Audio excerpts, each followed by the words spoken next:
Hoje vamos explorar as vozes verbais. As vozes verbais definem o papel do sujeito na oração, demonstrando se o sujeito é o agente da ação verbal ou se ele recebe a ação verbal.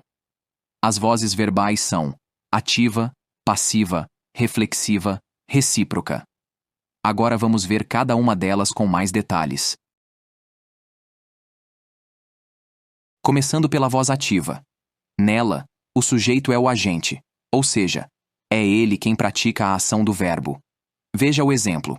O policial deteve os bandidos. Agora, a voz passiva. Nessa voz, o sujeito é paciente, o que significa que ele sofre a ação, em vez de praticá-la. Veja estes exemplos. Os bandidos foram detidos pelo policial. Esse é um caso de voz passiva analítica.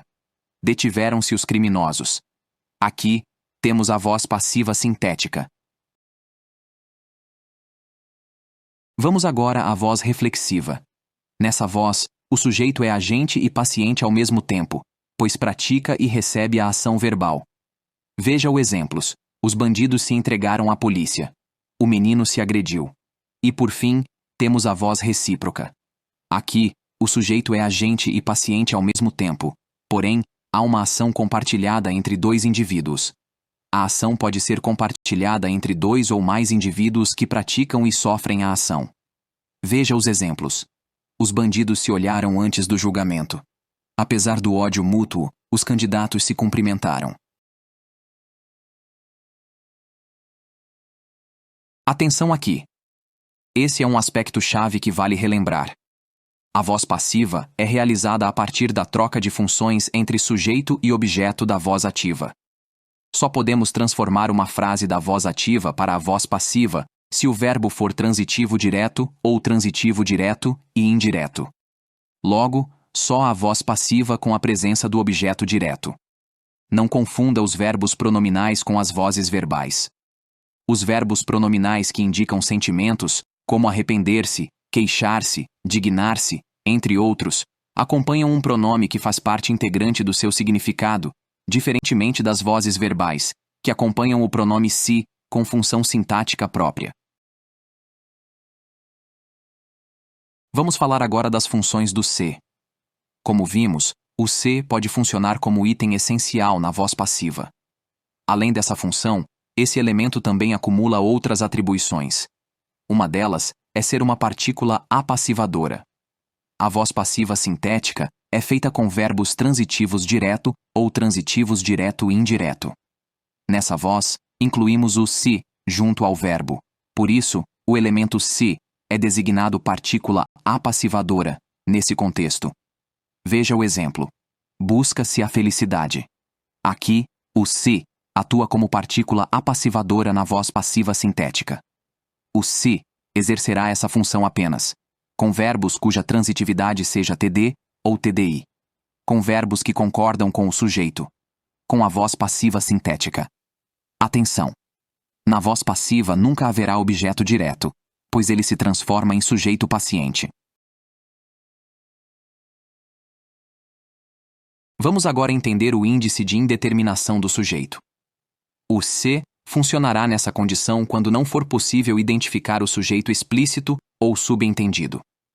Além disso, não podemos confundir essa função do se com a de apassivador, já que para ser índice de indeterminação do sujeito, a oração precisa estar na voz ativa. Outra importante característica do se como índice de indeterminação do sujeito é que isso ocorre em verbos transitivos indiretos, verbos intransitivos ou verbos de ligação. Além disso, o verbo sempre deverá estar na terceira pessoa do singular. Veja o exemplo. Acredita-se em Deus. Aqui, o se é um índice de indeterminação do sujeito. Vamos falar sobre o pronome reflexivo. Na função de pronome reflexivo, a partícula se indicará reflexão ou reciprocidade, auxiliando a construção dessas vozes verbais, respectivamente. Nessa função, suas principais características são: sujeito recebe e pratica a ação. Funcionará, sintaticamente, como objeto direto ou indireto. O sujeito da frase poderá estar explícito ou implícito. Veja os exemplos. Ele se via no espelho. O sujeito está explícito. Deu-se um presente de aniversário. O sujeito não é explícito, mas ainda está presente na ação. O se também pode ser parte integrante dos verbos pronominais. Nesses casos, o se será parte integrante dos verbos pronominais, acompanhando-o em todas as suas flexões. Quando o se exerce essa função, jamais terá uma função sintática. Além disso, o sujeito da frase poderá estar explícito ou implícito. Veja o exemplo.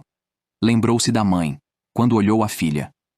Outro uso é como partícula de realce. Aqui, será partícula de realce o se, que puder ser retirado do contexto sem prejuízo no sentido e na compreensão global do texto. A partícula de realce não exerce função sintática, pois é desnecessária. Veja o exemplo. Vão-se os anéis, ficam-se os dedos.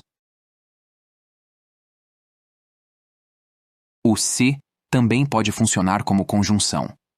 Nesse caso, o se será conjunção condicional quando sugerir a ideia de condição. A conjunção se exerce função de conjunção integrante, apenas ligando as orações, e poderá ser substituído pela conjunção caso. Veja o exemplo. Se ele estudar, será aprovado. Caso ele estudar, será aprovado. Chegamos ao final da nossa aula. Se você ficou com alguma dúvida, deixe nos comentários. Se você gostou do vídeo, não se esqueça de deixar seu like, compartilhar com os amigos, se inscrever no canal e ativar o sininho para não perder os próximos conteúdos. Até a próxima aula.